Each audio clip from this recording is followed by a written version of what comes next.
Hey there, it's Tim. You've come to the right place, and we're going to start with a little bit of a longish clip that I really think ideally sets the tone for the conversation at hand. Let's go back to 2008. This clip from Inside the NFL, back when it was on HBO, with the dulcet tones and smooth writing and broadcast style of Bob Costas. Let's set the table for our conversation about the Pottsville Maroons of the old NFL. We'll see you on the other side to really dig into the story. And though the team took some steps forward this year, there really wasn't much hope that the hometown club would be playing in this Sunday's game. The Cardinals, in fact, haven't won an NFL championship since 1947, when they were the Chicago Cardinals. Since then, the Redbirds have migrated twice, first to St. Louis and then here to Arizona. But success has eluded the franchise in each location. While bad ownership is often blamed, there's also another peculiar possibility. The possibility of a curse brought on by the 1925 NFL title that the Cardinals claim as their own. A title that fans of another long-forgotten team still insist belongs to them. Nestled in the hills of central Pennsylvania is a tiny coal mining town, home to Yuengling Brewery, but otherwise a speck on the map compared to the great metropolises of the NFL. According to residents here, though, it's the scene of the greatest miscarriage of justice in the league's history. A travesty that has never been righted, and that to this day haunts two communities. One of them thousands of miles away, the other right here in Pottsville, Pennsylvania.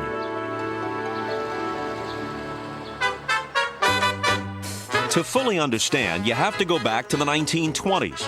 America's big cities were roaring and glamorous, while dusty coal towns like Pottsville were driving the country's engine with backbreaking, dirty, thankless work. They were the ones that provided the raw materials for probably the greatest industrial revolution in the history of the world, and they did it sort of one fistful of coal at a time. Football provided a much-needed diversion. The town's team wasn't exactly the Chicago Bears or the New York Giants.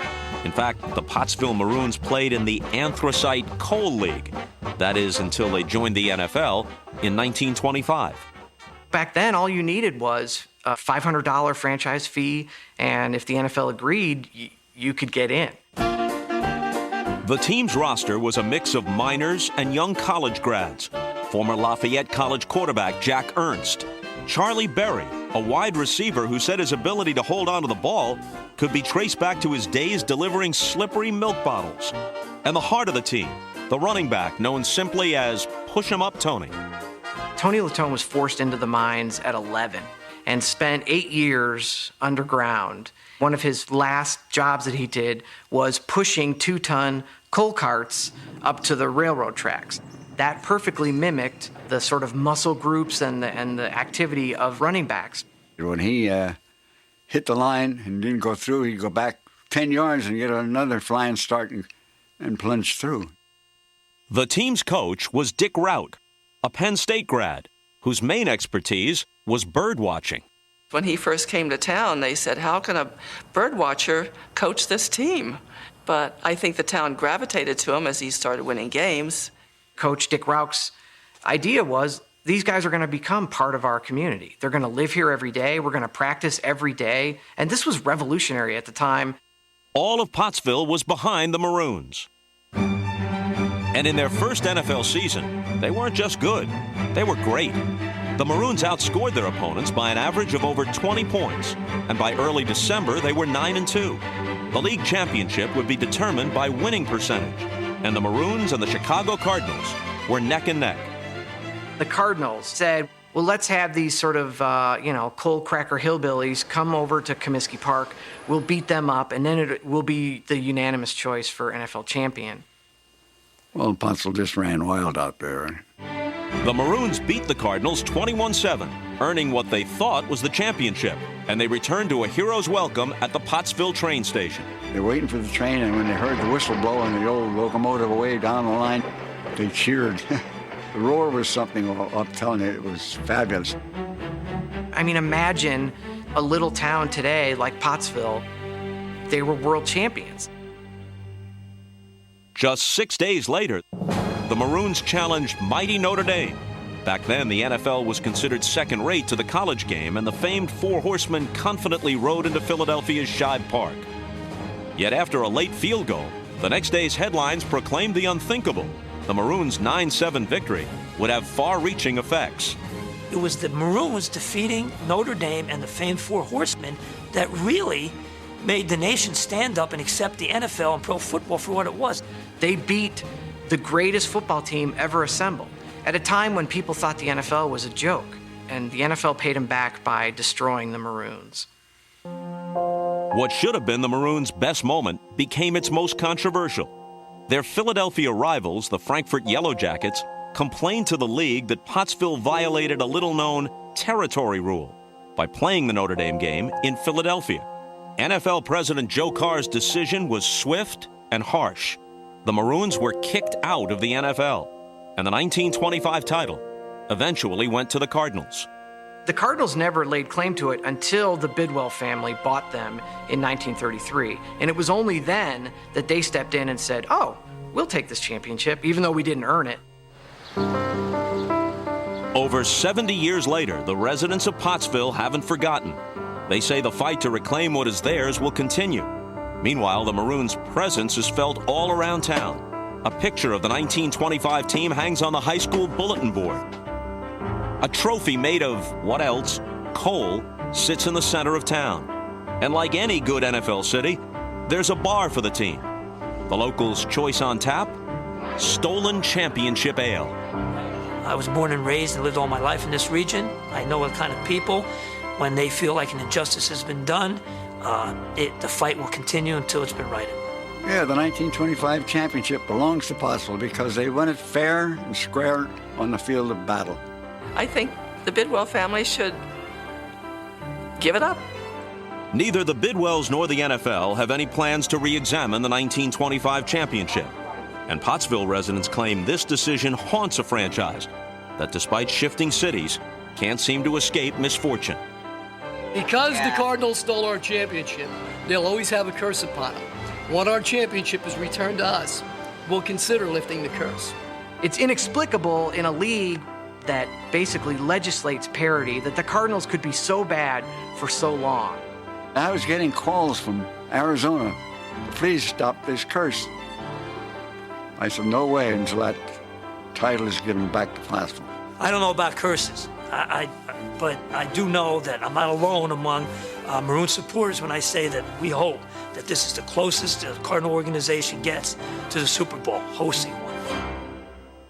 As Peter King joins us now for King's Corner, a footnote on those Pottsville Maroons. The league actually briefly took up the question of whether they should reconsider that 1925 title. That came up a few years ago. The vote was 30-2 against any reconsideration, with Bill Bidwell's Arizona Cardinals being among the 30. We're shocked at that. Yeah. Shocked.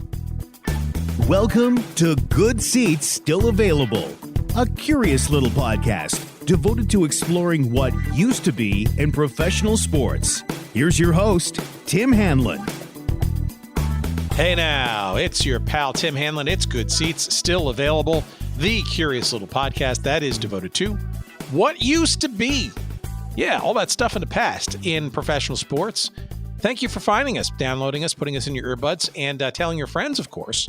And we appreciate all of that effort to get to us this week. And we're here to distract. There's plenty of other craziness going on in the world writ large. And we are not here to dig into that. There's plenty of other places where you can obsess about all of the crap that sort of seems to be surrounding us. But let's put all that aside just for a few moments' time, shall we? And go back into the earliest days of the NFL, the fledgling days of the NFL. With our guest this week, Dave Fleming. And this is a conversation that I've been looking to have for some time. Dave wrote a book about, I want to say it was 2006, 2007 or so. And it is already a classic. It is the story of the aforementioned Pottsville Maroons of the earliest days of the NFL. And as you heard there in that clip from the great Bob Costas, when he was reporting for Inside the NFL on HBO. That was from that was the on-site sort of preview before they got into the Super Bowl that year when it was in Glendale. The first time I believe it was in Glendale in 2008. That was Super Bowl. I don't know what number it was. Roman numerals confuse me. But the reality is that conversation was brought up by the fact that the Arizona Cardinals, a very well-traveled team in the history of the NFL, dating all the way back into the realm of Chicago, has a very important role to play in this Pottsville Maroons story, as you heard. And really good setup there. But we're going to really get into some of the specifics of this conversation with Dave Fleming. The book I highly, highly recommend. It's available now in paperback and Kindle version, but it came out. It was in a big time publisher prior to that in hardcover.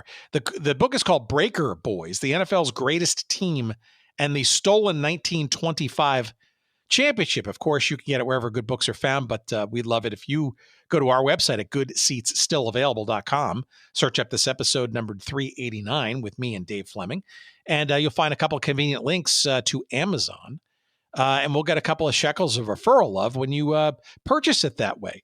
But let us have this conversation to entice you first, and I truly believe you'll want to go deeper with it in book form.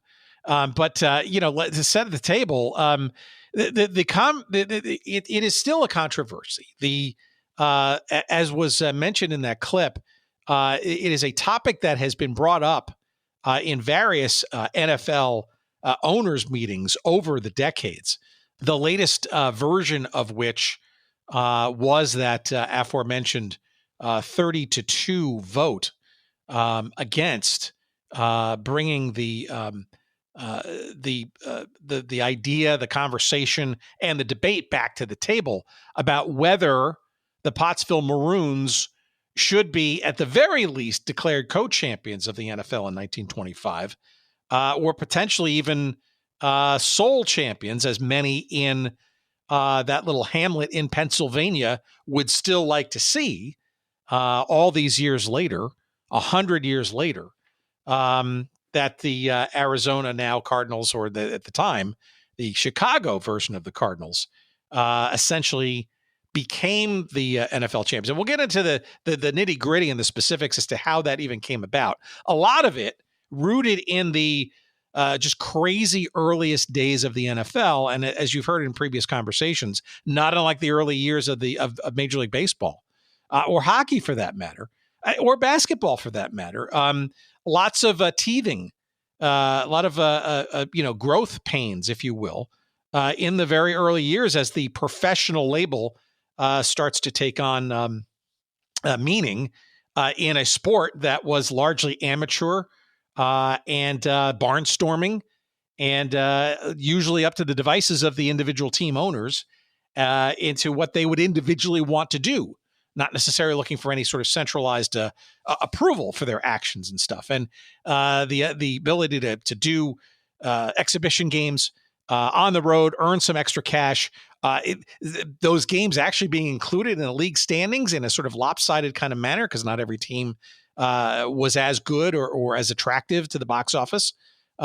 That's all part of this crazy story, and why the debate still rages on 100 years later as to why Pottsville is or isn't the rightly assumed champion of the 1925 NFL season. So many interesting little components to this story. You're going to learn about the Anthracite League, which was kind of this early primordial league that kind of folded into some of the early teams that wound up going into the NFL in the 1920s.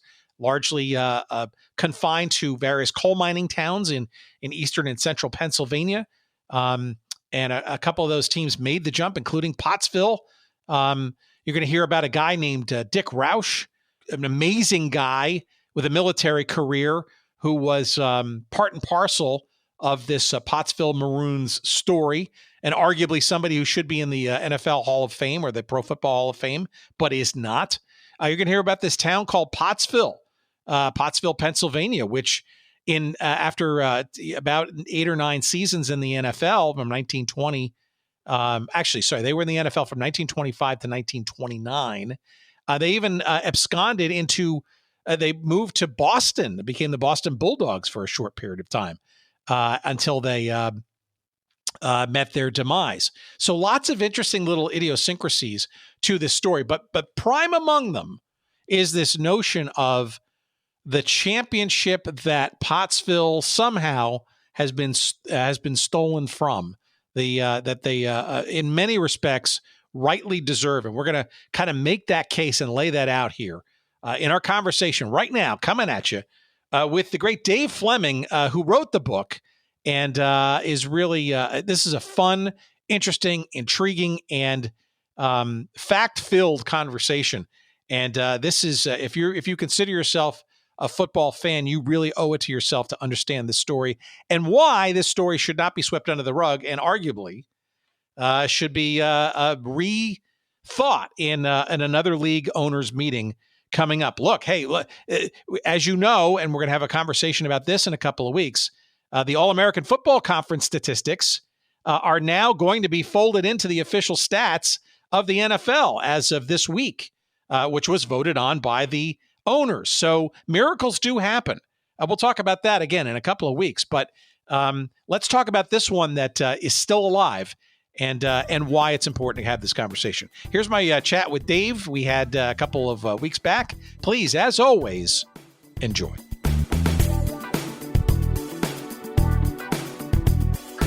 Tell me about this story and maybe your sort of background as part of that. You've got ESPN in your blood. I take it that sports reporting has been part of your professional, maybe even personal dynamic. Maybe a little bit of background about your adjunct into all this, and then segue, of course, into why the particular story of this team that like a lot of things the NFL doesn't want to sort of remember, seemingly. Well, I was at Sports Illustrated for 6 years as a staff writer. And then when ESPN, the magazine, started up, I jumped ship just because it was an opportunity to do more of the stories that I really liked, which was sort of the more obscure, the more cultural, more historic, the more stories that were just only tangentially related to sports. And early on in looking for different ideas that would interest the magazine, I was at an NFL owners meeting where, for some other reason and in some other capacity as an NFL writer, and there was a single agenda item that they handed out before the NFL owners meeting about what the owners would discuss or what was going to be on the list of things that they talked about at that owners meeting.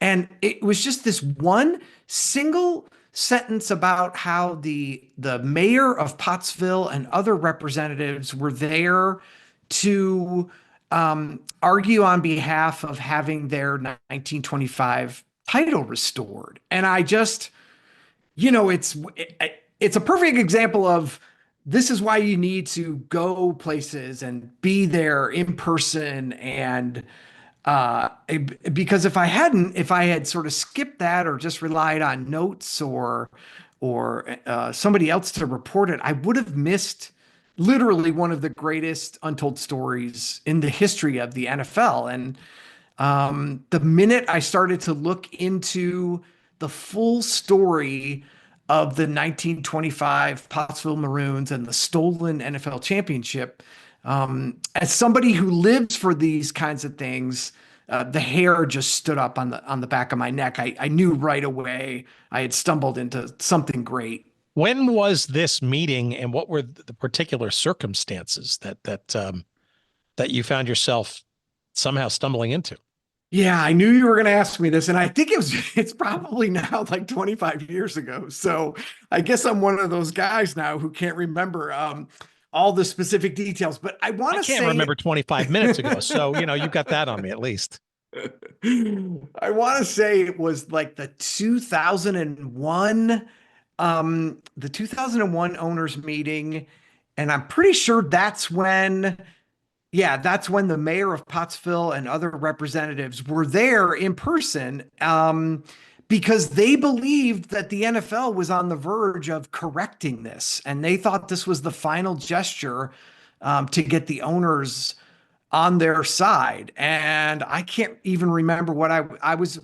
The owners meeting is one of the few places where you can just you can grab as many owners as you can sort of in the hallways as they're walking between meetings.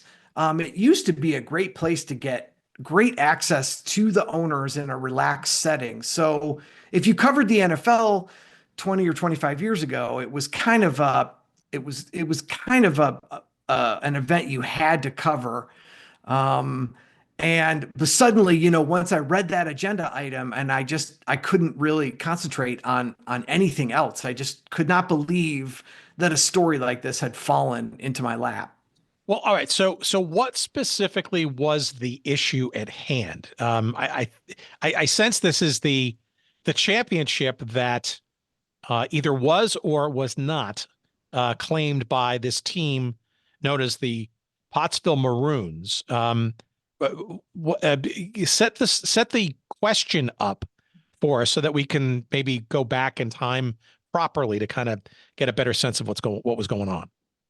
Yeah, well, this little coal mining town in northeast Pennsylvania has been fighting now for, it's been 100 years to get back the NFL title that was stolen from them in 1925, their first year in the NFL. And the last time that the league looked into it or even considered it was at this owners meeting where I discovered the story.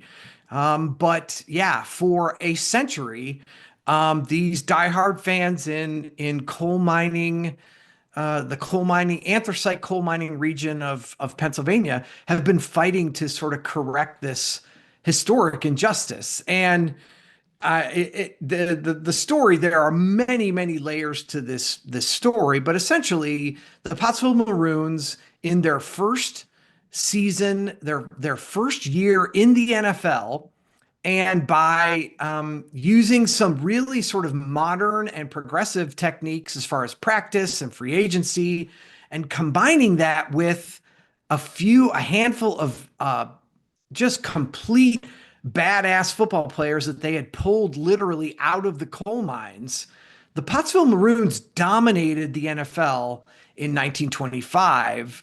And part of that domination included beating the Chicago Cardinals 21-7 in what was widely considered and reported to be the de facto NFL championship game of 1925.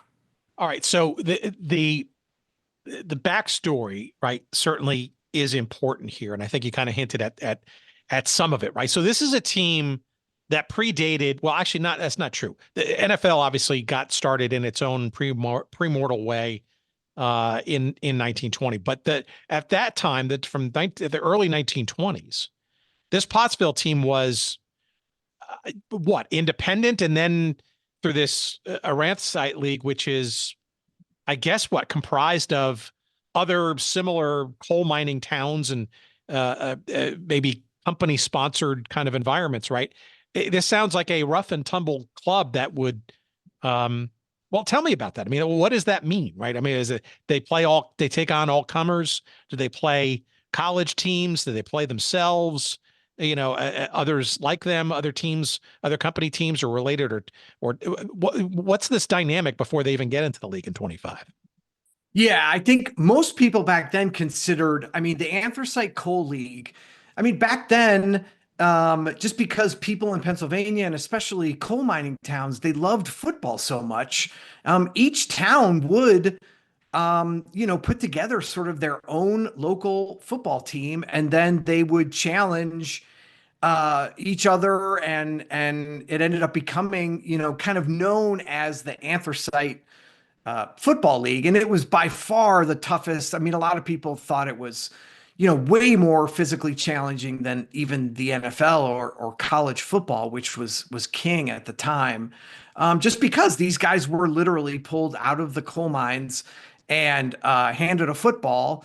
And a lot of these, and it was a lot of local rivalries. I mean, it really would, in and of itself would make for an incredible book, because, the rivalries were intense. These communities bordered each other. So a lot of times there were fans fighting. There was, the players sort of switching back and forth. It sounds just, for somebody who appreciates this era of football, it sounds like an incredible experience to watch one of those games. And what happened was, because Pottsville's team had done really well, and the only logical step for them to take was, well, let's see how we do. We know we've dominated these other coal towns. Let's join the NFL and see how we could do against Green Bay or Chicago or anyone else. And back then, all you needed was $500, and I think it was like $1,200 for insurance. And if the league voted you in, you were in. And one of the reasons why the NFL was glad to have Pottsville in was because teams traveling east to play the bigger franchises in Philadelphia, Boston, New York, they could stop off and get a payday in Pottsville on their way to, say, playing the Giants or another team on the coast. So sort of an extraordinary game or two or a bunch to make some money aside from whatever there was in terms of a quote unquote league schedule, right? Exactly. And I think the NFL thought, oh, well, we'll let these coal miners in, and we'll earn a paycheck on the way to playing, the real teams. And it'll be like a scrimmage on our way to play these East Coast teams. And they just had no idea what they were going to be up against, playing against a bunch of coal miners. But it seems like convenience. I mean, let's also frame maybe this fledgling NFL, which had only changed its name, I think, in 1923 or 24 into what is now known as the National Football League. It had a previous name and all that. And I got to think that maybe the league needed quality teams more than perhaps Pottsville maybe needed the NFL, or I don't know. I mean, we have to remember, this is also the very earliest years of quote unquote literal and figurative professional football, right? And not unlike baseball, decades prior to that, and basketball, maybe a couple of decades from this period of time. It's not always a straight line in those early years. Oh yeah, no, exactly. And yeah, you're right. We, to set the scene, back then, the NFL was a fledgling, disorganized, chaotic, really just sort of on the always on the precipice of bankruptcy. It is nothing like what it is today, as far as organized and a multi-billion dollar sort of button down corporation. Back then they weren't sure if it would survive from week to week. So I think anybody with $500 could have gotten into the NFL at that point. And it just goes to show you, they hadn't done their research. So instead of, getting sort of a warm-up game, the teams would go into Pottsville and just get absolutely obliterated and embarrassed. And it was just kind of it was just it was like the Wild West times of the NFL. And Pottsville definitely took advantage of that.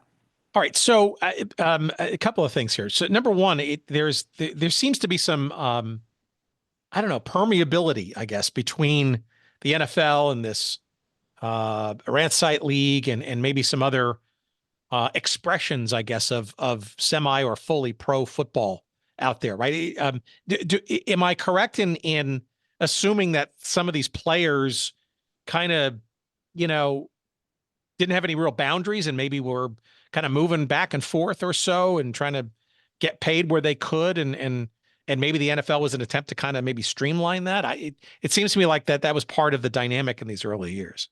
Yeah, it was. There part of the problem with record keeping from this era is that the players, to get extra paychecks, they would make up names, and on Saturday they would be playing for for the Chicago Cardinals, and on Sunday they would be playing for the Green Bay Packers under an assumed name. So and that was part of the reason why people, college football was king back then, and it was not actually. There's a story in the book about a woman was introducing an NFL player to her family. They had just gotten engaged, and the family, the dad was like, "Oh my God, you play pro football? Get out of my house! You cannot marry my daughter." It was really, really looked down upon, because it was disorganized, because it was violent, because it was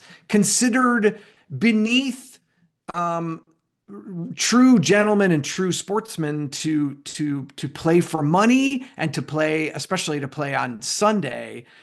So yeah, the NFL was hanging on by a thread, really, until the Pottsville Maroons came along. That's interesting. It's not unlike baseball in the 1800s, so very similar dynamics, albeit maybe peppered more with roguish and alcohol imbibing characters and rascals, so to speak. Maybe I'm sure they were part of this process too, but maybe not as romanticized as baseball's early years. Well, all right. So tell me. So okay. So you do mention this sort of in the book and the dynamic, right?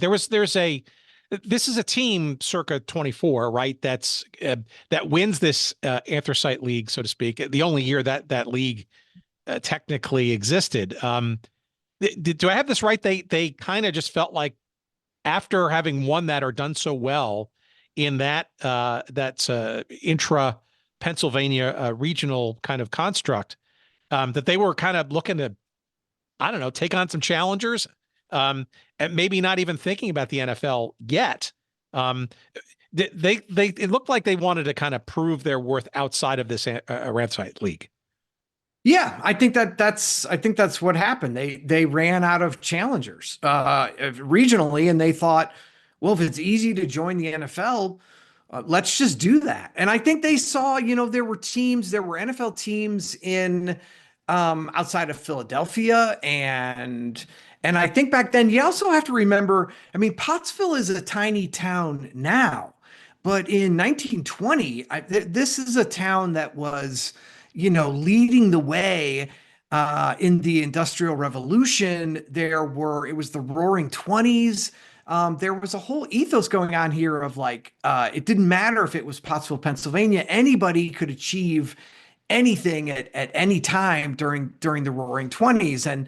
And Pottsville was this sort of like just booming coal mining town during the Roaring 20s. And I think that was a big part of it too, that they, naturally just thought, well, that's the next step for us is let's take on the very best pro football teams across the country. And geographically for our audience, can you describe kind of where Pottsville is sort of on the, in the landscape? It's certainly the eastern part of the state, but it's also close enough to maybe Philadelphia-ish, maybe, but not really. Closer to Philly than Pittsburgh, right? Yes, if I'm guessing, it's like an hour or so north of Philadelphia, but not quite to Scranton or Wilkes-Barre. Right, and that's hilly, mountainous territory, which has just been chock full historically of coal and other minerals and stuff, and mining has been just generations full of their stories, those towns and areas and stuff. And obviously that's, it's a lot of that has waned over the last number of decades, but almost synonymous with the dynamic of life and times in those places. Well, but they did issue a challenge though before going into the NFL in 25, right? Pottsville, didn't they actually challenge an actual NFL team prior to that in sometime in 24? I don't know if it was during the season or after the season that they were at site league. There is a story of the town. They played another pro team or semi-pro team.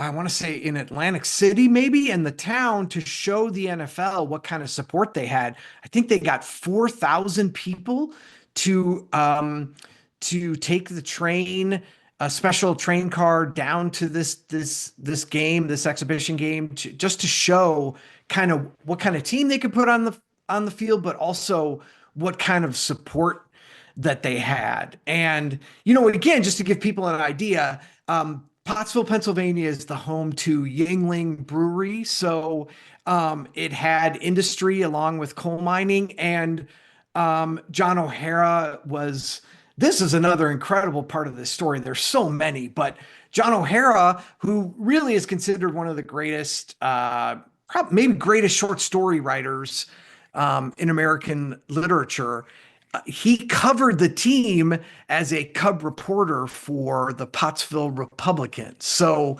the team just has all these really interesting sort of wrinkles to it, but you can get an idea of kind of just sort of a booming little coal mining town in 1925 going, yeah, bring the Green Bay Packers here. Let's see how they do against the Maroons. All right. Well, so tell me about 25. How do they get into the league? And what are they coming to the league with in terms of personnel, in terms of their facility, in terms of their, frankly, capability of playing with the, in quotes, big boys, right? Again, we're talking about the earliest years of the NFL, right?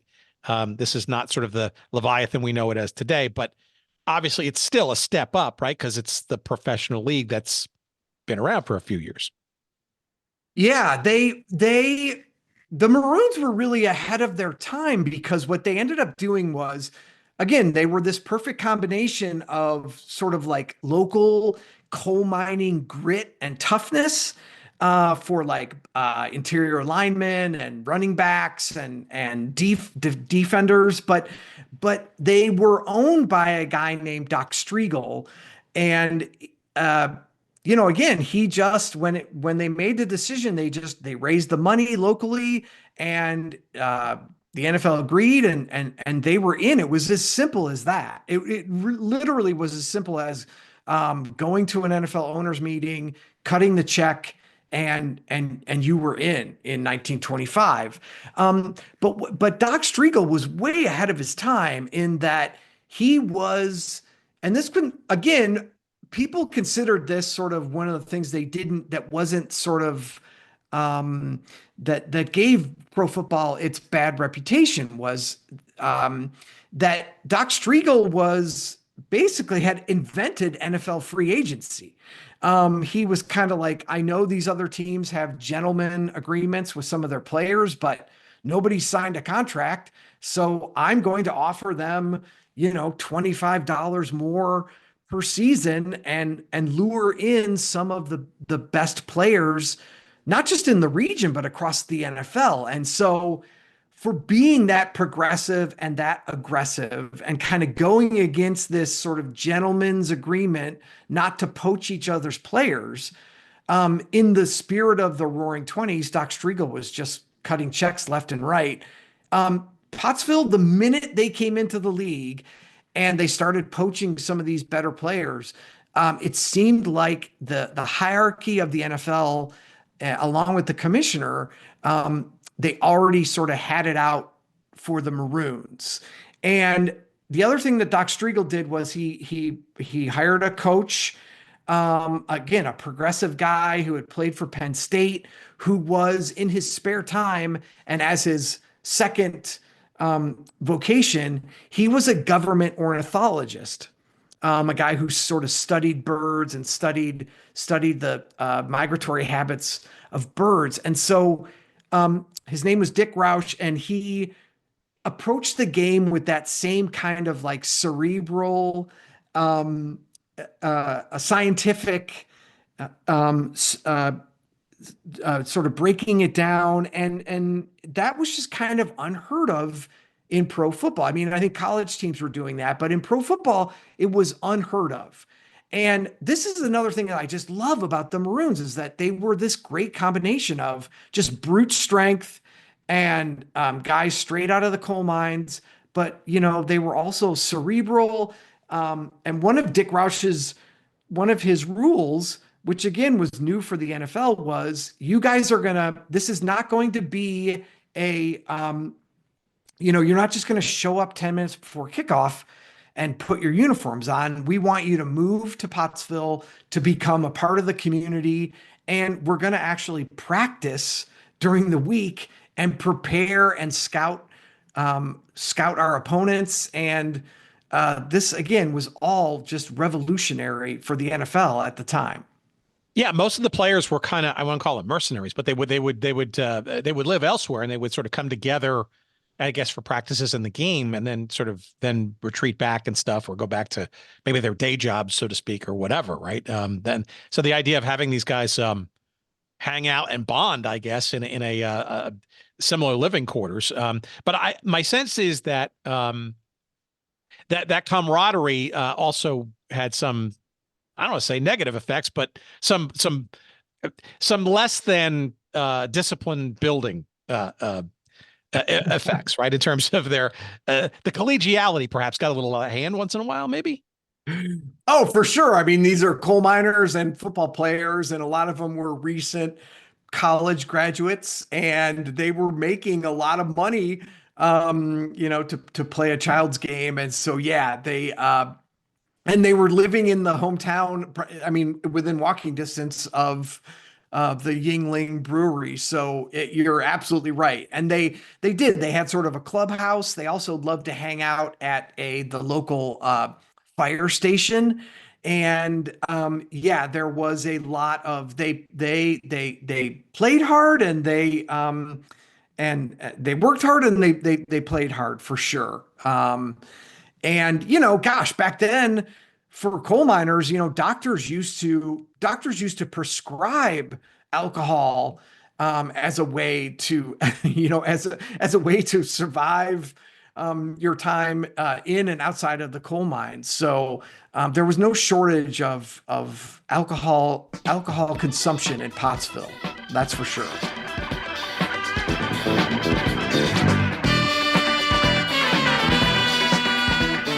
All right, what's this? Royal Retros. All right, longtime fans of this show may remember a little site that we used to promote the heck out of called 503 Sports. Well, not only are they still around, they are now known as Royal Retros. RoyalRetros.com, the king of throwbacks. And like the name implies, the highest quality jerseys and hats and apparel and all kinds of stuff related to various teams and leagues and situations that we love to obsess about here on this show. And I'm talking about getting jerseys with your name and number on the back of them, customized to your liking for the WHA or old NHL hockey teams that may not exist anymore. Perhaps it's a Federal League team from way back, or a Negro League team. Maybe you're just enamored with the various football leagues of the past, like the Arena League or the All-American Football Conference or the original UFL, United Football League. Yes, you can get all of those teams in all kinds of colors, away jerseys, home jerseys. You want to put your name on them. You want to make sure you got the official patch on the side.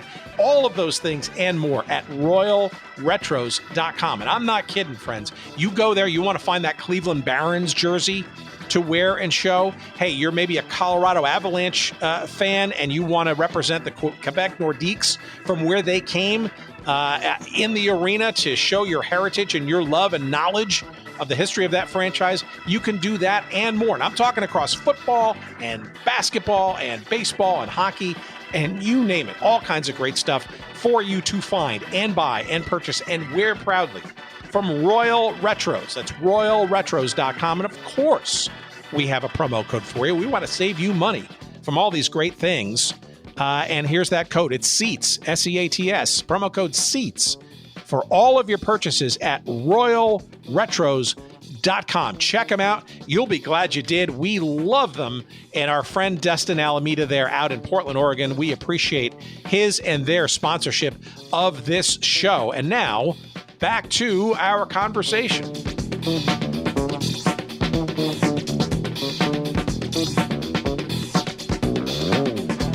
So let's talk about the 1925 season. Obviously, the camaraderie and the collegiality wasn't necessarily getting in the way, per se, of their dominance in the on the playing field. And so give us a sense generally of what the league was like that year, the style of play and all that, Pottsville's role and all that, and with the asterisk that the NFL at this time didn't have a playoff structure, so the season was literally it. You won the regular season, you won the championship. That was Dems were the rules at that point.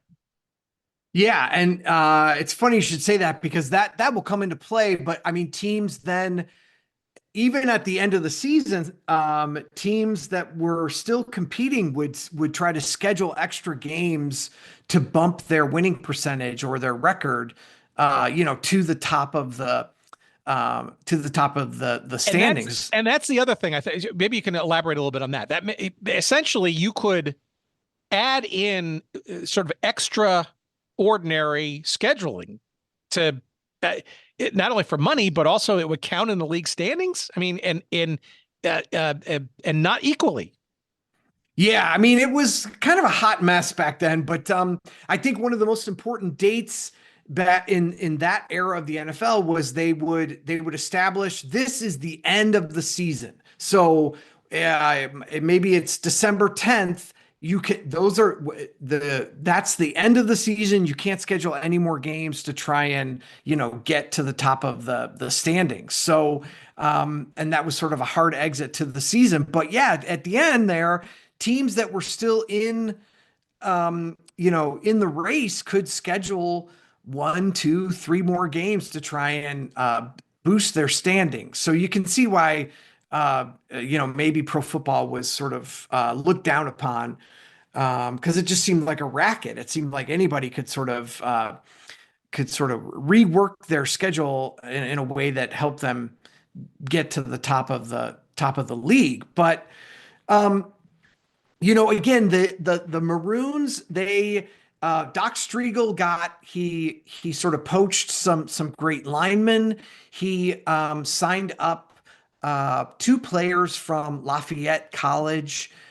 Jack Ernst was his quarterback, and Charlie Berry was his like a wide receiver, and ended up being the team captain.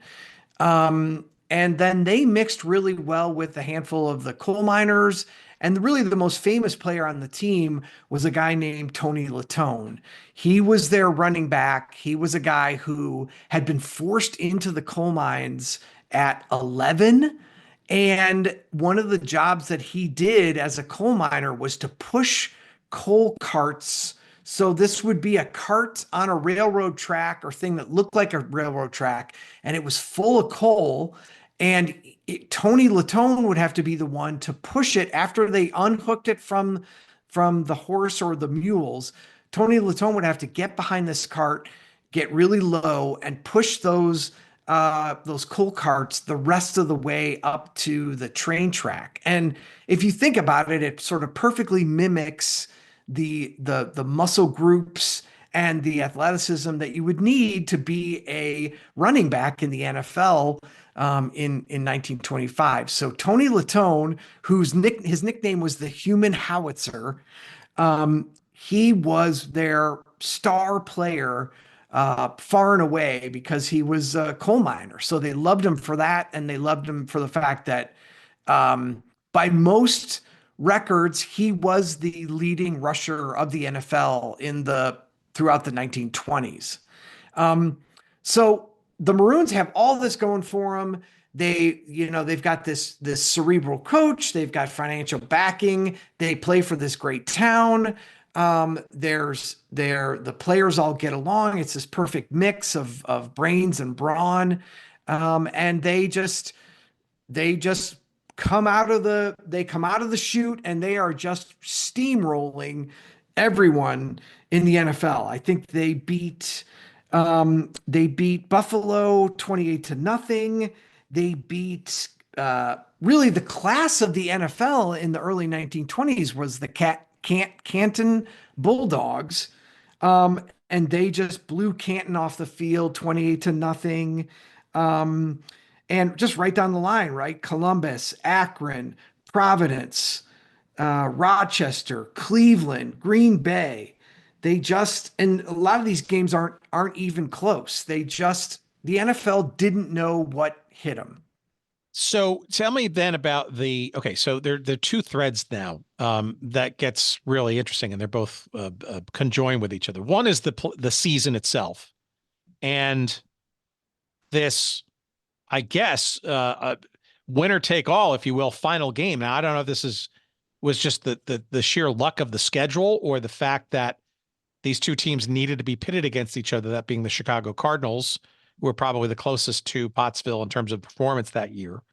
And they met in November, but there's also this all-star game thing that's sort of lingering. Maybe you can give our audience a little bit of a sense of that thing, because that plays a role. It's not just an issue of did they beat the Cardinals or not in that final game and win the regular season. There are some other things sort of lingering around this ultimate, so to speak, game. Yeah. So even backing up behind that, so Pottsville, they get to the end of November, and it really looks like it's going to be the Chicago Cardinals have sort of established themselves as the class of the western part of the NFL, and it's between Pottsville and their rivals, the Frankfurt Yellow Jackets, who were the precursor to the Philadelphia Eagles. And these two towns didn't like each other. They were rival towns. And then the two football teams really hated each other. And it really was going to come down to, there was a game at the end of November between Pottsville and the Frankfurt Yellow Jackets. And it was going to be whoever won that game would then line up to sort of challenge Chicago for the NFL title. And Pottsville ended up beating Frankfurt 49-0. And I think, and I think if they could have scored 149 points, they would have. And it was a really, really bitter loss for Frankfurt. Frankfurt had been in the league and they were sort of anticipating contending for a title. And then this sort of, in Frankfurt's mind, this little hillbilly coal mining town gets into our league and then beats us 49-0. And so there was a lot of bitter feelings there toward the end of the season. Now, Pottsville, had they been anything else other than sort of a rough and tumble coal mining town, Pottsville could have just ended their season right there and said, look, because of the percentages and because of our win-loss record, we're the NFL champions.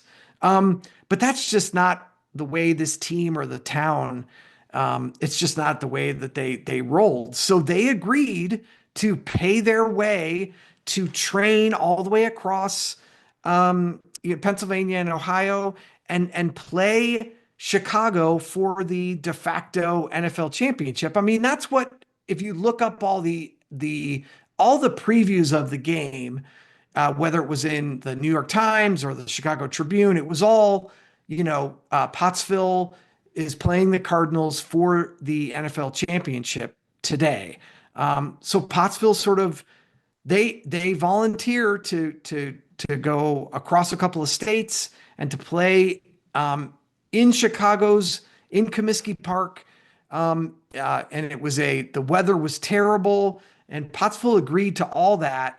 And even with Tony Latone injured, who was by far and away their best player, even with Tony Latone injured, Pottsville goes to Chicago and they just beat the crap out of the Cardinals, and they end up winning that game 21-7 and are essentially celebrating on their way home their 1925 NFL championship.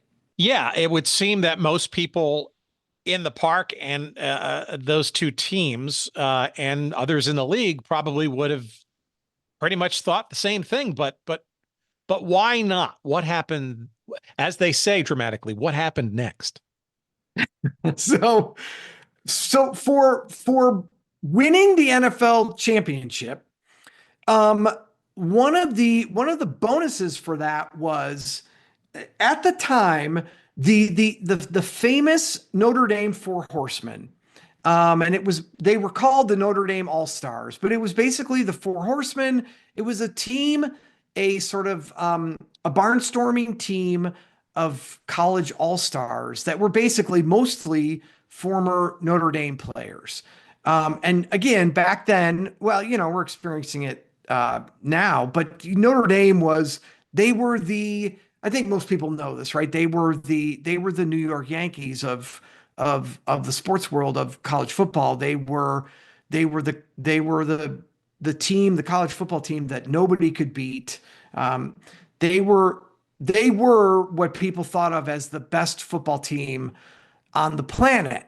After their season, they did a barnstorming tour of all-star games, and what Pottsville had earned by embarrassing Frankfurt and then beating Chicago, they had earned the right to play in a game that basically pitted the Notre Dame All-Stars against the best NFL team. And the reason for this was, it was going to be a huge payday. It was going to be in Philadelphia. It was going to be a huge payday. And it was kind of what everybody wanted to see, which was, where did the NFL rank as compared to these college football players? And so that was the setup. It was going to be the Pottsville Maroons versus the Notre Dame Four Horsemen. But wasn't Frankfurt kind of in line to do that instead of Potts? How does that game happen? Because that seems to be part of the controversy. The fact that that Pottsville effectively replaced what I guess most people, or maybe Frankfurt, was feeling that was going to be they're playing that game. Yeah, no, you're absolutely right. Frankfurt, I think, before they got embarrassed 49-0, I think they had already sort of were banking on the fact that, well, this game's going to be in Philadelphia. That's where our franchise is. And we're going to be the best team in this region. So naturally, we're in line for all the publicity and all the gate receipts for this huge game against Notre Dame. And so immediately, Frankfurt, after losing to Pottsville, Frankfurt immediately started to complain and to protest to the NFL and the NFL commissioner that, hey, we're the ones who should be playing in this game, not the Pottsville Maroons. And so there was all this controversy leading up to that, which was basically the biggest football game that anybody had ever seen up until that point. All right, but before you go further, though, I'm sorry, I want to clarify this because, and I'm sorry to interrupt, there's no official language here that Pottsville. There's no Pottsville beat Frankfurt handily, but there was no like contractual agreement that the winner of that game would go on and play this Notre Dame All-Star team, was it? It seems kind of crazy that that just because that game went down and Pottsville won it, or was that sort of contractually obligated that the best team in the East at that time would be the one playing? It seems that there's some questionable logic there as to whether this was like a legit guarantee of winner having the right to play this game. Yeah, and that's part of the problem, right? Is that there were not extensive established territorial rights or contracts or anything like that. And if you're the Notre Dame, if you're the promoter putting on this team, you don't want Notre Dame to play the third best team in the NFL. You want Notre Dame to play the NFL champion to see how they stack up. And I think that's what happened. I think Frankfurt sort of assumed that it would be them, and they just they just started complaining the second they realized it was going to be Pottsville. And Pottsville Pottsville asked for permission from the league to play in this All-Star game. The owner says that he was granted that permission, and then he signed a contract to play in the game. And then Frankfurt protested to the league that this was invading their territory and that it shouldn't be Pottsville. But it was already too late. Pottsville was already contractually obligated to go ahead with the game. But there's a wrinkle, though, right? This game was, ostensibly supposed to play, obviously, in Pottsville's home stadium, the Minersville Park, I guess, which is, a mere blip versus, say, a Comiskey Park in Chicago or Shibe Park in Philly, where the Frankfurt team, I believe, played. But Pottsville moved the game, right, to another location, which was quote unquote in the territory of Frankfurt, right? So Shibe Park in Philadelphia, right? That's where this game was rescheduled towards, right? So this sounds to me like this was more, I don't know, the argument as to why perhaps Pottsville should not retain its title because of this perceived or real, you tell me, infringement on a marketplace. Yeah, it's all BS really on Frankfurt. The Don't game, hold back, Dave. This really is one of the great injustices in sports history and especially the NFL history. Frankfurt, it's just sour grapes. They got their butt kicked on the field. And they realize then Pottsville is going to get this huge payday and all this publicity, and they're going to play in Shibe Park, which is their home field or in their quote unquote territory. And so, yeah, they complain to the I guess you would call them the 1925 NFL Karens. They complain and they want the game canceled, or they want Pottsville suspended for invading, quote unquote, their protected territory as an NFL team. But like I said, it's all nonsense because remember, this is the era when it was all barnstorming. So teams are playing different opponents in different stadiums in competing cities all the time. I mean, literally several times every week of the season. So the idea that there was, and as the NFL historians have reluctantly pointed out, there was no formal or informal written territorial agreement that Frankfurt had some kind of territorial rights to this game. But like we talked about at the very beginning, I think the Maroons had been sort of rubbing the NFL wrong since the very beginning. They were poaching players. They were embarrassing some of these established teams in front of their own fans. And the NFL commissioner at the time, he gave Pottsville an ultimatum, which was, if you go ahead with this game, you will be suspended from the NFL. And has that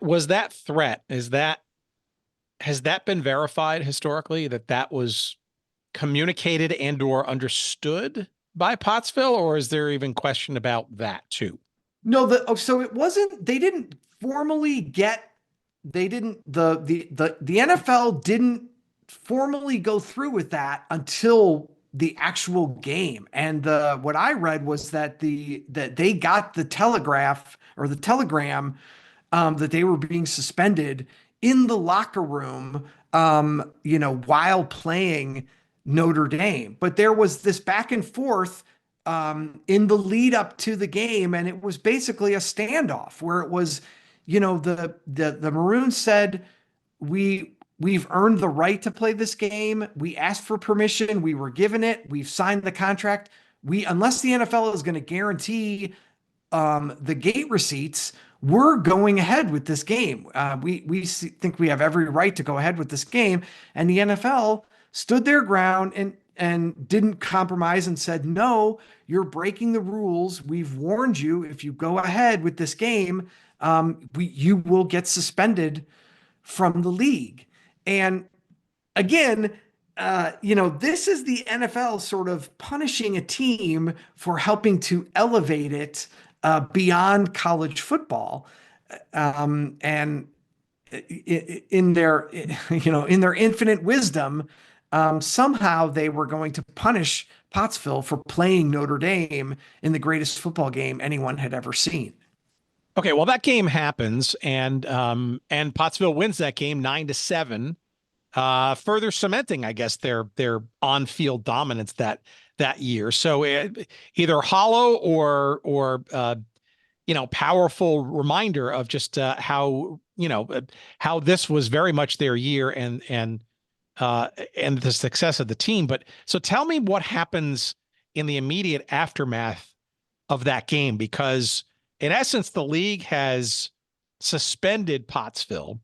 I'm curious as to what the team's feeling now. I mean, it's mixed emotions, right? They win this big game.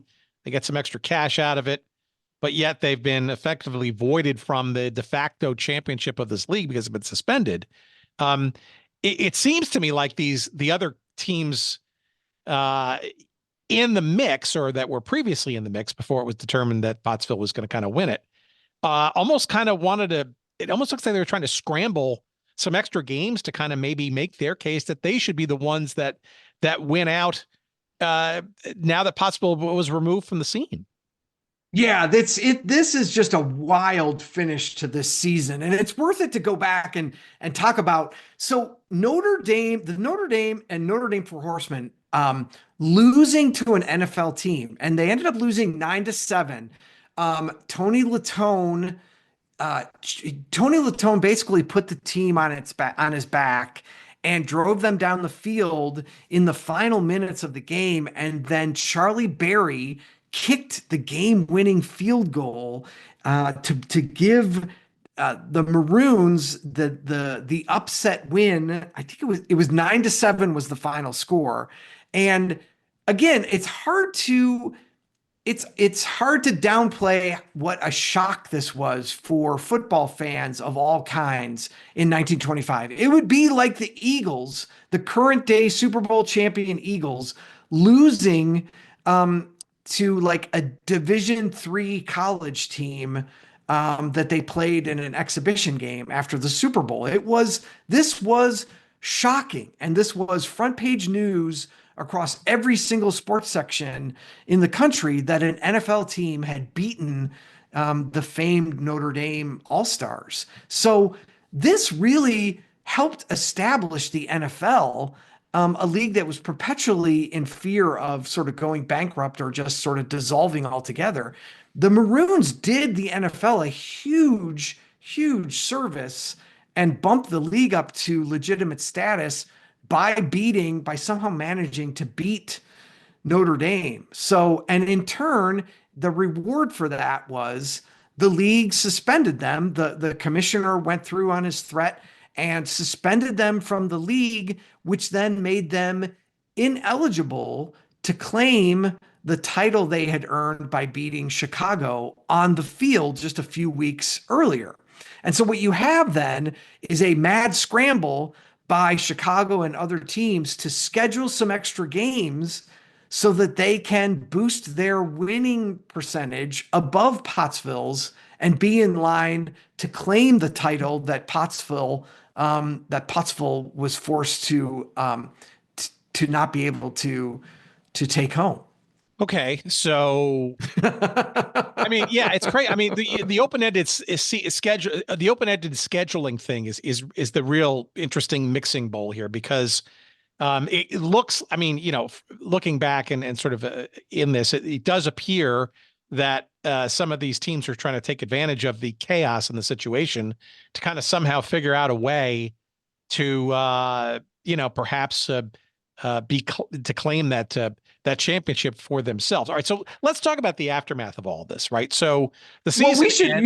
Well, we should talk about. I mean, the chaos. It goes even beyond that, because then what happened is Chicago, in their, most of the teams have sort of broken up for the season, or disbanded for it's the end of the season, and so Chicago, needing to schedule like 2 or 3 extra games.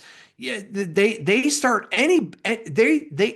Chicago Cardinals start gathering up any group of warm bodies that will put on football uniforms that they can then, quote unquote, beat to raise themselves in the NFL standings. And one of those teams, it turns out, the Cardinals themselves were guilty of recruiting high school kids to sort of fill out a roster so that they could beat them to jump ahead, leapfrog over Pottsville in the standings. And the players responsible for that were suspended from the league and sort of given lifetime bans for corrupting high school football players in their quest for this title. So the NFL is in a real pickle here, because they've got this incredible team from Pottsville that's just done this great service for the NFL.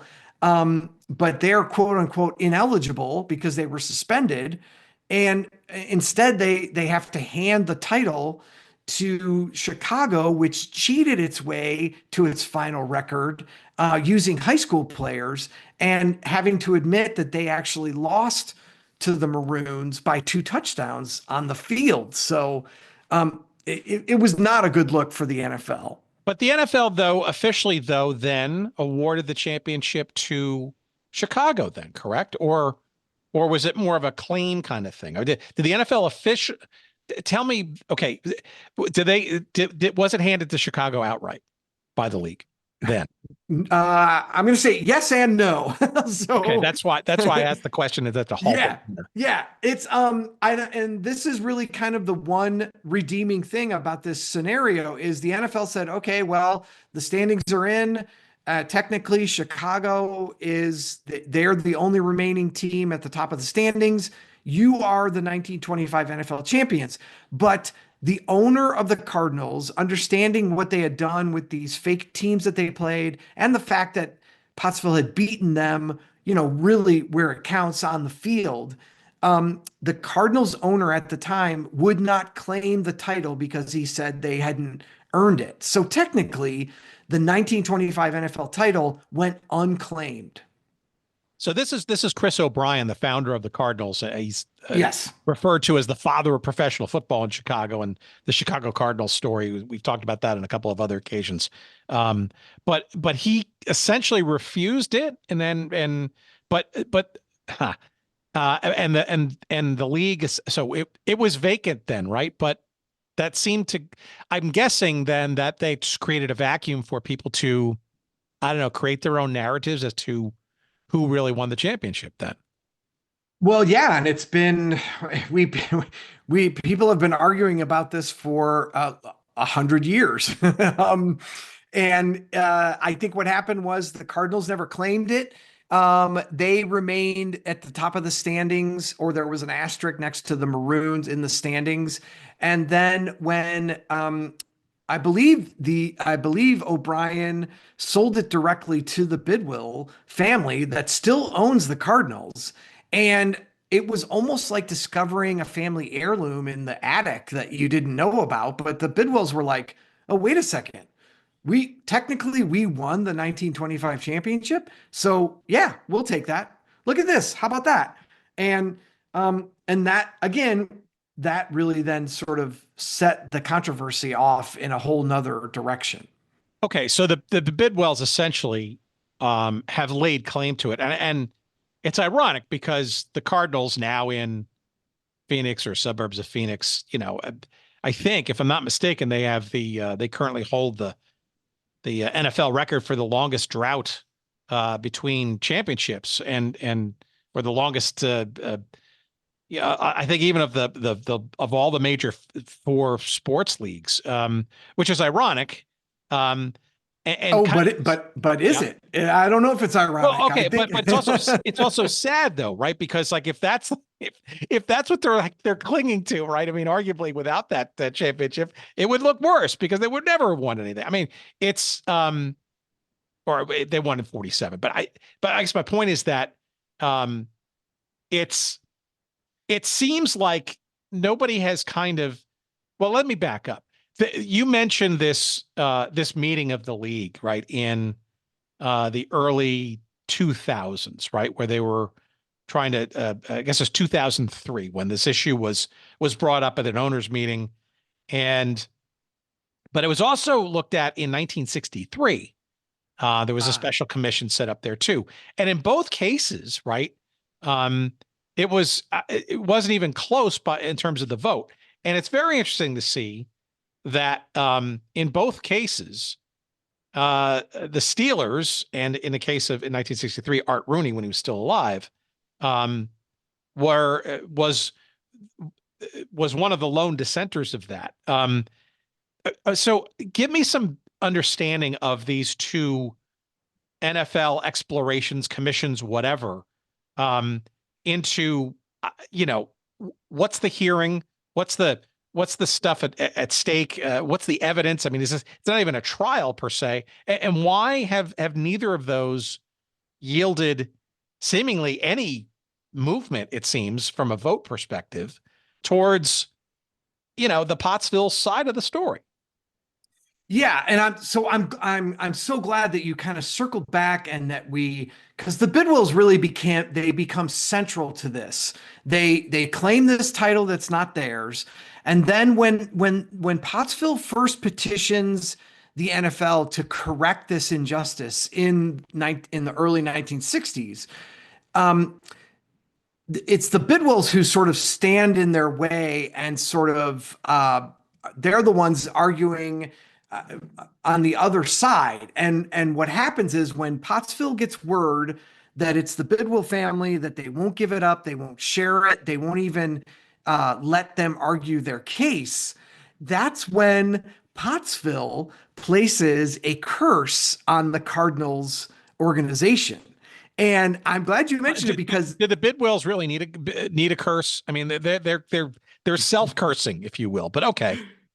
They are themselves a curse. You're absolutely right. But maybe that was part of the Pottsville curse on the Cardinals, was to keep them in charge. But this, as far as curses go, it was placed in the early 1960s. It's like you said, the Cardinals, they've come close once or twice, but they have the longest current streak of no championships. So the Pottsville curse has some teeth, definitely. And I wanted to go back too, and then it didn't.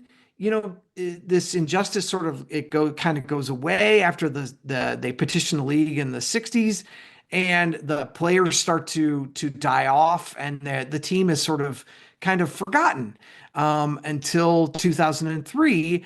And then again, what happens is you've got the Rooneys. Now, I mean, you've done this long enough to know that as far as being respected and just sort of a voice of reason in the NFL over decades, the Rooney family, you won't find a family or an ownership group that's held in higher esteem. And the Rooneys have always said that this is an injustice that the NFL needs to correct. They've always stood on the side of the Maroons. And if you are in a court of law and you've got the Bidwells on one side and the Rooneys on the other, I think you're gonna side with the Rooneys every single time. And so what happens in 2003 is Pottsville petitions again. Paul Tagliabue, I think, is the one who says, well, let's just share it. The Cardinals don't need to give it up. Why can't they just share the 1925 title with Pottsville? And Pottsville, the representatives from Pottsville really thought that they were under their understanding was that was what was going to happen. So when they come to this owners meeting, they think that it's just a formality to explain to the owners that from now on, we're just going to share this title to correct this injustice. And once again, the Bidwills stand in the way, and they argue on their behalf behind closed doors. And there was a vote, but it was not a vote. It was a vote to not discuss the controversy. So technically, the Maroons and Pottsville never got their quote unquote day in court because they were blocked by the Bidwills from even laying out their case to NFL owners. And I think that's why this continues on to this day, because the full story hasn't been told. I think all Pottsville really wants is just let us tell our side of the story. Let us put our evidence out there, and then you can vote no. But my God, for 100 years, you won't even let us show you our reasoning behind why we are the legitimate 1925 NFL champions. It's hard not to argue that they're correct. Who's the keeper of the flame for this story? Like, who in Pottsville? Is it local government? Is there an organization or two that have been set up? And then besides that, why the intransigence of the Bidwills?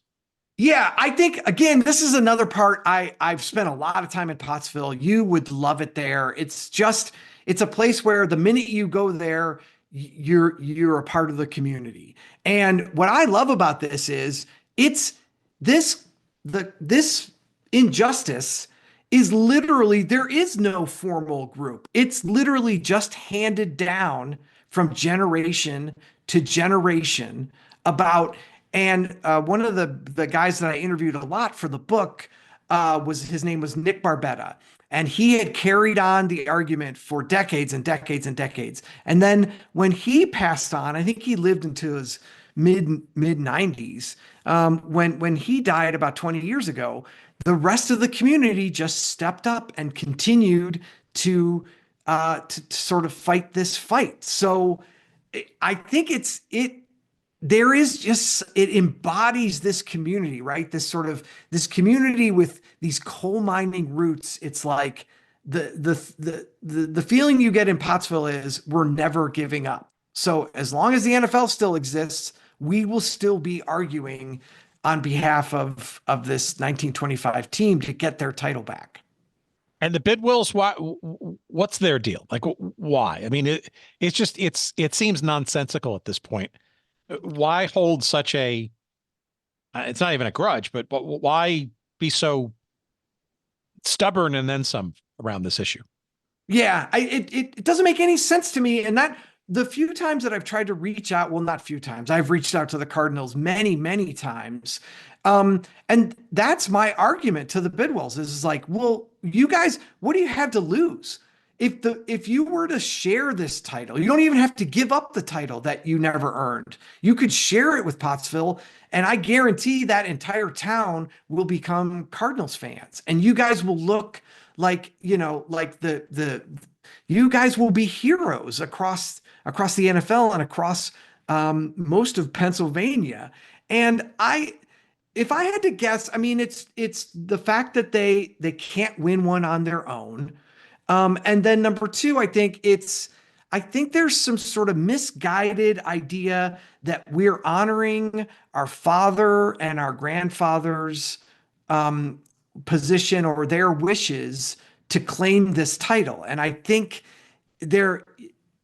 that's why they're fighting so hard to not even let Pottsville make their argument, because they know if Pottsville is allowed to make their argument that they will lose that vote, 100 out of 100 times.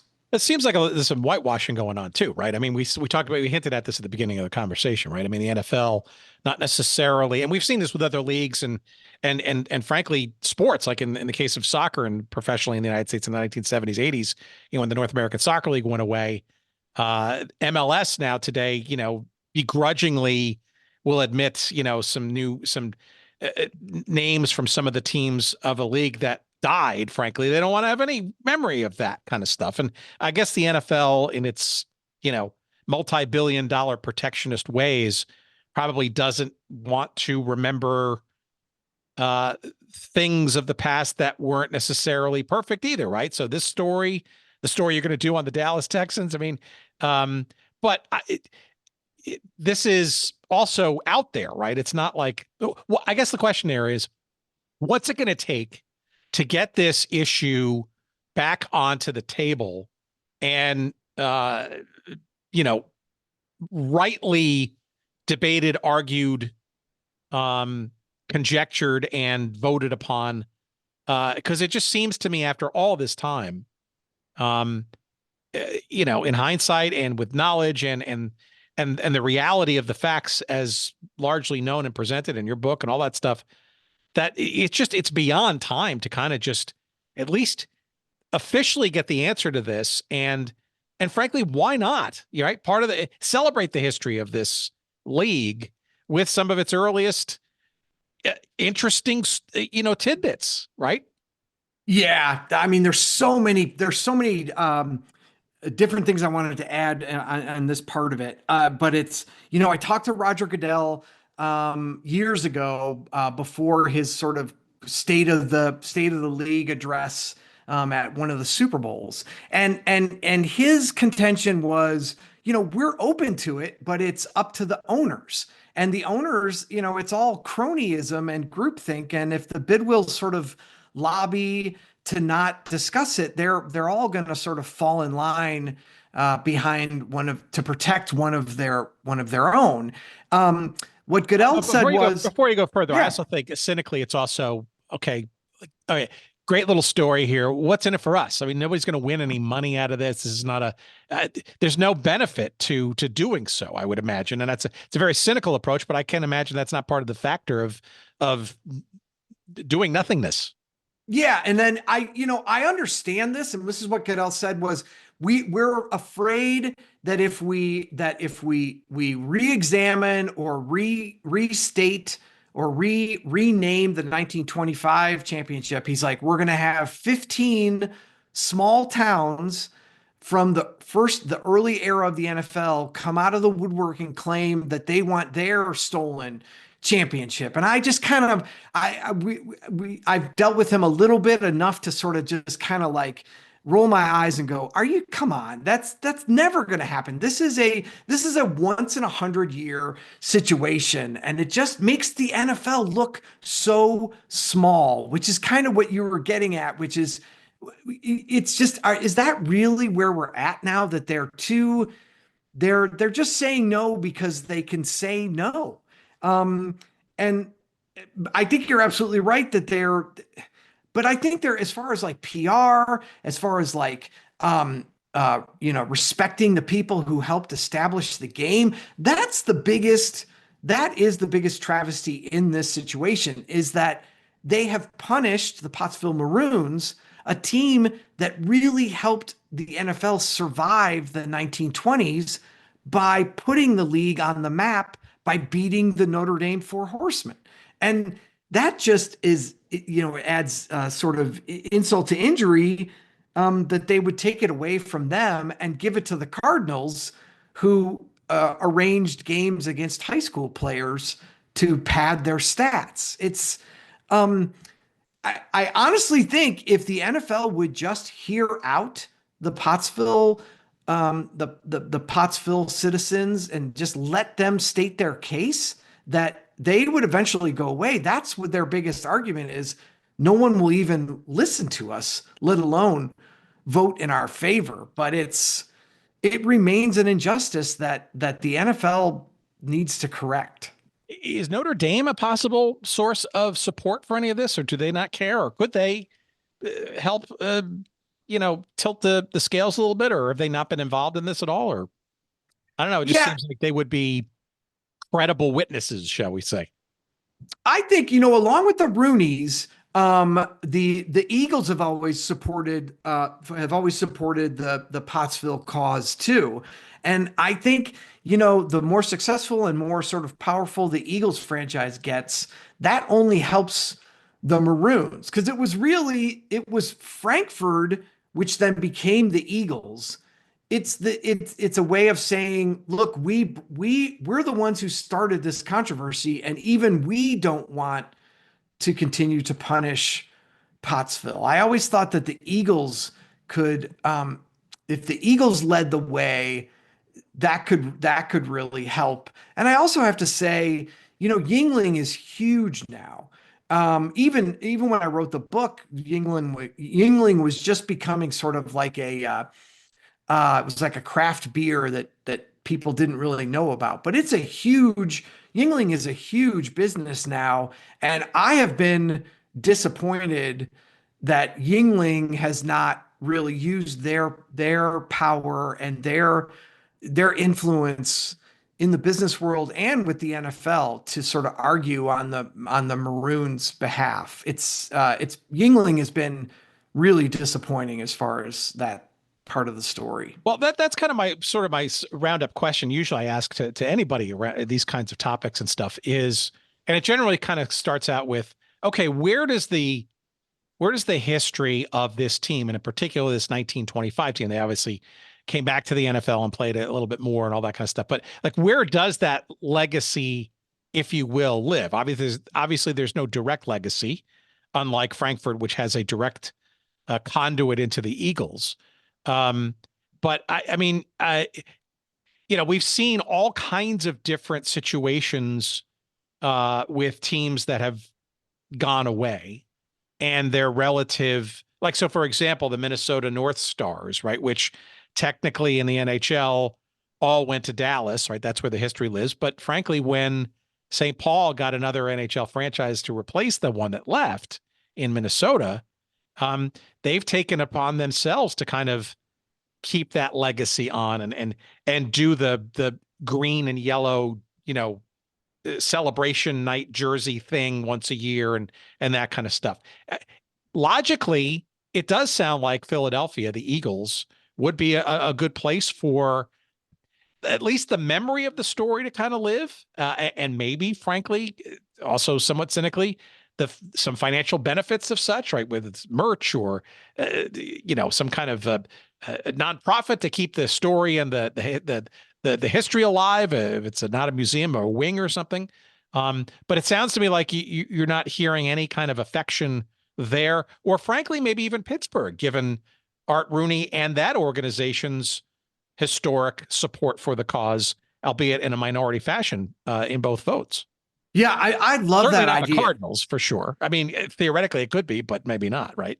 Yeah, unless the Cardinals finally, they're like, please just end this curse. What do we have to do to end this curse? And that would be a great story in and of itself. And I love the idea of the Eagles and the Steelers sort of sharing the responsibility of keeping this team's memory and legacy alive. I think it's important that the NFL honor these teams that sort of helped establish it 100 years ago. There was some discussion when the book first came out. It got a lot of interest from Hollywood, and there was some discussion with some of the producers that maybe there would be, if the Steelers and the Eagles ever played each other in like a preseason game, somebody would wear Maroons throwback uniforms, right? Just to educate people about the importance of this team. And I think going back to your question before this one, I think that's really, thank goodness for people like you who sort of keep the story alive and keep the controversy going, because I really do think that's what's going to happen. Is the only way the NFL acts and does the right thing is if enough people learn about the story that they're kind of embarrassed into doing the right thing. And that's really, if maybe a movie gets made or the Eagles start wearing, the Maroons jerseys once every preseason, or enough people listen to this podcast that, the NFL doesn't have a choice. They have to save face and do the right thing. That's that's what, there is a great little historical society in Pottsville that keeps all the memorabilia. The shoe that Charlie Berry used to kick the field goal that beat Notre Dame, was bronzed and is still in Pottsville. They've got all kinds of other memorabilia, and the town, someone built it was an NFL, a de facto NFL championship trophy out of coal. So it's like the shiny black, really cool 1925 NFL championship trophy that they kind of awarded themselves.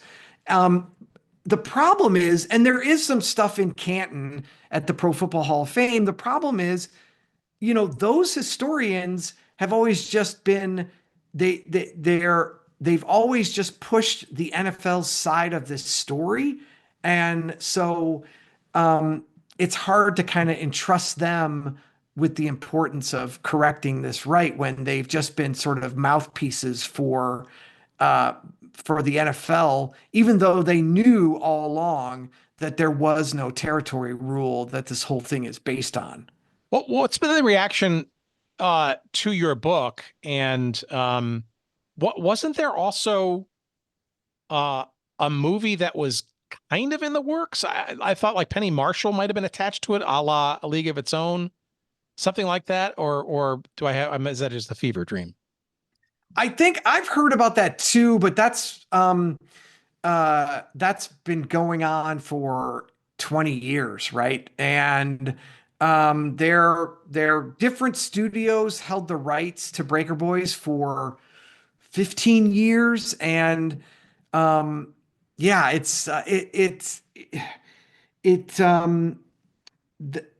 feel like a movie is the only way to really get the word out, and it's a great story. Not unlike A League of Their Own, right? Yeah. And it's the problem. What I've learned is, period pieces with football and sports are very difficult to get financed because there is no European market to earn back money that was invested, because they don't care about American football. And so people are very reluctant to back a historical movie about the NFL. At least that's what I've been told. Yeah, I think streaming might change that dynamic a little bit. I mean, making films and thoughtful, even if it's comedic or movie making is it's a whole different ball of wax these days. I mean, series, right? Streaming series, that kind of thing. Look, there are a lot of interesting people who listen to this show, and they come out of the woodwork when we stumble across a topic that either was near and dear to their hearts, or a friend told them about it, or they stumbled across it, or they grew up in a particular city or whatever, and they have, and Hollywood types, and we get all kinds of inbound. I mean, some very famous, and I can't sort of share their names and stuff from that world, as well as, but and there are a handful of occasions where we hear and see stories that just naturally lend themselves to screenplays, right? Now, this one could go in a dramatic way. I think you could have a serial comic thing. You could layer in, the ragtagness of the early days of pro football and all the, the camaraderie and or hijinks that come along with that. I mean, you could make it a serial comic kind of thing. But hell, what about a documentary at least, right? I mean, you'd think that there's, this story is rich, and here's the kicker: it's not this is unlike a lot of historical stories. This one doesn't have an ending yet, which makes it even more intriguing, because it could be left up to the audience. It could be then the guilt and shaming device that brings it back to the table, the NFL owners, all that stuff, right? I'm sure this is all stuff that you've known long ago when you finally printed the book, but to me, that's just where we're sort of on net. I look, and on this show, like this is just a silly little show. I'm just curious about all this stuff. And I should tell you, I mean, I think you're right on it. With the Gavin O'Connor, who was the director of Miracle, was one of those guys who fell in love with this story, right? And was just like, we have to get this done. We've got to get justice for this little town. And for the longest time, it looked like he was really going to put his weight behind it. And he helped get a screenplay. And I think his vision was always the end credits of the movie is Roger Goodell giving the 1925 championship trophy back to the mayor of Pottsville. So let's make it happen. let's do it. I mean, you would get the key to the city, I think, Tim.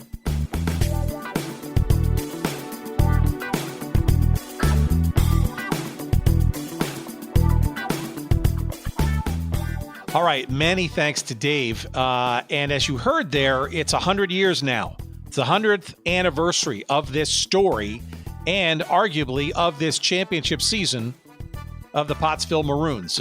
Dave will be with many people in Pottsville in August when there are a bunch of events that are scheduled. God forbid, we'll actually try to make it out there and see if we can add to the festivities and conversations there. But in the meantime, while we wait for those dates and whatever kinds of memories and events might be in store to commemorate the 100th anniversary of said quote-unquote championship, I strongly urge you to get this book called Breaker Boys, the NFL's greatest team and the stolen 1925 championship. It is by our guest this week, Dave Fleming, and of course, we encourage you to go to our website at goodseatsstillavailable.com and search up this episode numbered 8, someday, some year, some century. No, this is episode number 389. Don't get ahead of yourself, Tim. And you'll find a couple of convenient links to the paperback or Kindle versions of this book and from Amazon. We'll get a couple of shekels of referral love. We'd appreciate that, of course. And you will enjoy this book to no end and this story, and it will be interesting to hear your thoughts about where you stand on this issue of should or should not the Pottsville Maroons be accorded the full or at least even partial 1925 NFL championship. I think you know where I stand, and we stand at this point. You can follow Dave on various socials at Flemfile. That's F-L-E-M as in Mary, F-I-L-E. That's on the X thing, the Facebook thing, Instagram, etc. You can also go to his website at flemfile.com. Pretty simple. And wait for it. Yes, this is why you need to listen to the end of every episode. In October, Dave's got a brand new book coming out, and it is a revisit of a topic that we talked about a little bit last year. It is another story, a deeper exploration into the Dallas Texans of the NFL. Back in the 1960s. It is called A Big Mess in Texas, the story of the Dallas Texans. It's coming out from St. Martin's Press in October. You can be sure we're going to have Dave back for a conversation about that. While you're online, check out, again, our website at goodseatsstillavailable.com. Check out the merch section. Lots of great stuff from our friends at 503 Sports. No, 503 Sports. They're called Royal Retros now. Either way, check them out. Great links and discounts for you there. Oldschoolshirts.com. Yinsylvania. Chance to get lots of old school Pennsylvania football stuff there. Go for that. Plenty of stuff there at also at TeePublic. And we always appreciate purchases via that. You can follow us on the various socials. On X, you'll find us at Good Seats Still. On the Blue Sky, you'll find us at goodseatsstillavailable.com. Those are our two most active social profiles. You also find us elsewhere at Good Seats Still Available, including, by the way, YouTube, where you can listen or stream all of our episodes. In addition to the main way you should get them, and please, by all means, do so. If you haven't subscribed to this show or follow us on your favorite podcast players, please do so, especially Apple Podcasts, where we would love a couple of 5-star ratings and reviews. It's the great way to get the algorithm in front of other people like you who might enjoy this show. And if you'd like to send us an email, you can do that too. We're at hello@goodseatsstillavailable.com. Thank you to Jerry Payne for his audio excellence this week, as always. And thanks for listening to you, my trusty listeners out there, we appreciate it very much. And stay safe, sane, and let's look forward to something good and new and fresh for you again next week. Thank you for listening. See ya.